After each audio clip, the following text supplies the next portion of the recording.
Hey everybody, this is Claire, and this is Small Joyful Things.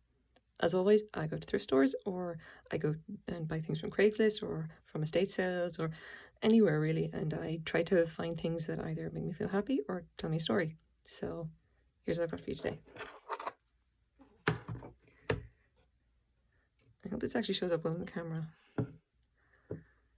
This is an art glass bowl. I kind of feel like I haven't been doing enough kind of art glass like lately. It's like I haven't really seen in like as much that I would really that really kind of speaks to me, which I don't know, maybe we're not in a good period or whatever for art glass in thrift stores or whatever. I just haven't seen anything that really appeals to me.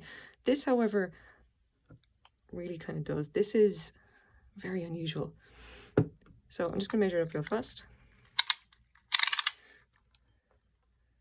It's about 6.5 inches across, and it being as awkward as it is, I'm just going to measure it like this. It is about 2.25 inches high. There we go. So what exactly is it? This is a hand-blown art glass bowl. It is incredibly thick and heavy. Like the entire base, like although it's like 2.5 inches, 2.25 inches high, like it's only got about an inch of depth on the inside. The rest of it is just this incredibly thick base with this yellow orange piece in there. I think this is of a type that you'd call a bullseye bowl. And normally if it's a bullseye bowl is done by like something like done by, you know, Murano, then it usually has multiple colors in the bullseye. This one just has one. So for the purposes of this demonstration, because this background is not really like good for seeing this, I have a sheet of white paper. I hope now that you can see it a little bit better, or at least the effect or whatever. So essentially what we have here is it's art glass, but the only color in it is this spot here. If I turn it upside down, like you can see that it's definitely just this one bit in the middle is kind of a very dark yellow orange even. But when you're actually looking into it,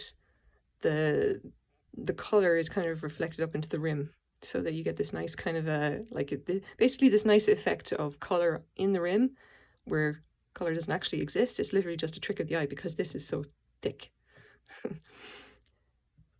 Now, I can see as well, if you just look straight down into it, the reason that I got this, I bought this I think for $2 or something, not really for anything. I bought this because as soon as I picked it up, I knew it was perfect. And I obviously, a lot of the time, I really appreciate things that are very finely made, and this definitely qualifies. This was made, I think, by someone who absolutely knew what they were doing when it came to art glass. And it's not only because, like, first of all, that piece in the middle, that is bang on center. Like, in the form and everything. You see there, if I just turn it over, you can see the edge there, the little slight ring, which is kind of where the base is. It is, I think it may be a millimeter off. It's almost exactly, directly dead on center. And the whole bowl itself, there is no sign of any of it being like, there's no blobs or anything like that. This is literally perfect. There is almost even no bubbles in it. The only reason I know it's hand blown is because there's one, yeah, it's kind of hard to see. One tiny little bubble there. And there's one or two more that you can see if you look very, very closely. Like, they're very, very tiny bubbles. Like, and I mean, I've seen enough art glass to know that, like, that's fairly rare. You know, it's like you generally don't see it. If you see like glass like this, they usually have at least a couple of bubbles around the place, because that's, you know, that's what happens when you blow glass. And this one doesn't. It is literally nearly perfect. I can't get over it. When I actually got it and picked it up, I just thought it's incredibly heavy for what it's worth. It has what I would say the weight of like lead crystal or something like it. So I think it does have something in it. I don't think it's like, you know, very old lead crystal, the stuff like from American Brilliant period, like glass. I don't think it's that. I did actually check it with my blacklight, and it has a very, very faint fluorescence of kind of a lime green. So that suggests that maybe it's got manganese or something in it. I've been trying to figure out who might have made it, and I'm sorry to say I've completely struck out. I'll show you some stuff that I found anyway. So I've been looking around at like clear art glass and looking around at Bullseye bowls, which don't really kind of, I mean, they kind of don't, you know, nothing really applies here because this is a little too simple, I think. There is a particular style of bowl called a UFO bowl, which is like these here, that like a particular, that Murano, this Galliano Ferro would, this one is basically one of the Murano master glass blowers would have actually made, but they look like this in the side profile, and that's the base of it. It literally looks like a little, you know, a little UFO. And they have kind of a, you know, some of them have kind of a superficial similarity to this, but they tend to be far more complicated. I mean, I've looked at a lot of pictures of Murano, and what I generally think of Murano is like they have it's like intentional messiness to it, or intentional organic flavor kind of a thing. Like no two pieces are alike, and it's very much an artistic kind of expression of the artist. It's like they're just kind of, they're not going to make something. They're not trying to make something that we would think of as being technically perfect. They're kind of just expressing their art. This is not that. This is literally someone went out and decided that they were going to make a perfect glass bowl. And they just about succeeded.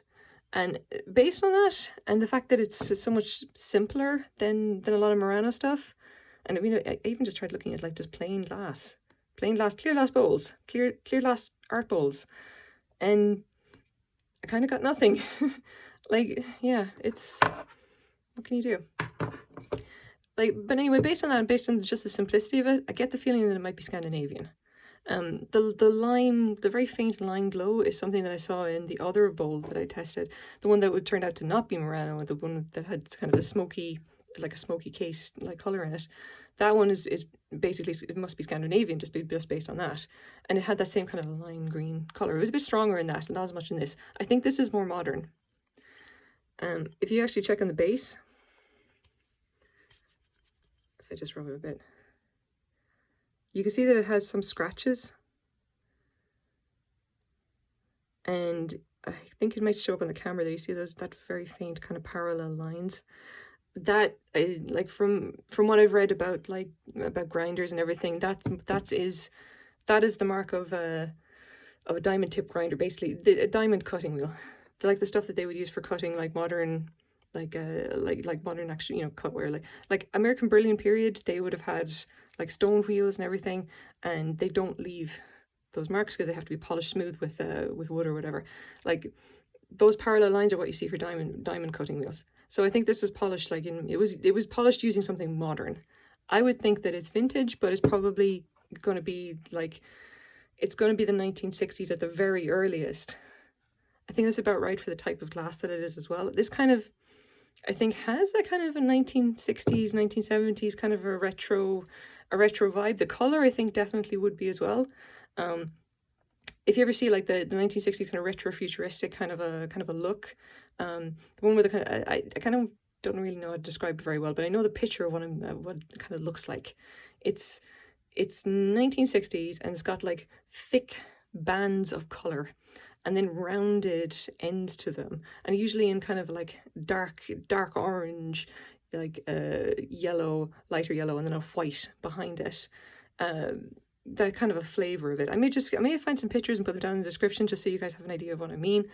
I know what I mean, and I know kind of the time period, like roughly when it was, 1960s-ish. And that would be kind of, I think that's what this kind of, the aesthetic of this bowl, I think that's where that fits in. Now, the big question is, what am I going to do with it? I don't think I'm going to keep it. I don't know what I'd do with it. And I don't think it's Murano. If it was Murano, and if I really truly liked it, I think I probably would keep it, but I'm not going to keep this one. I think it's going to have to go up on eBay. I will probably identify as being Scandinavian glass, Scandinavian art glass, let's say, and I can't really get any more specific than that.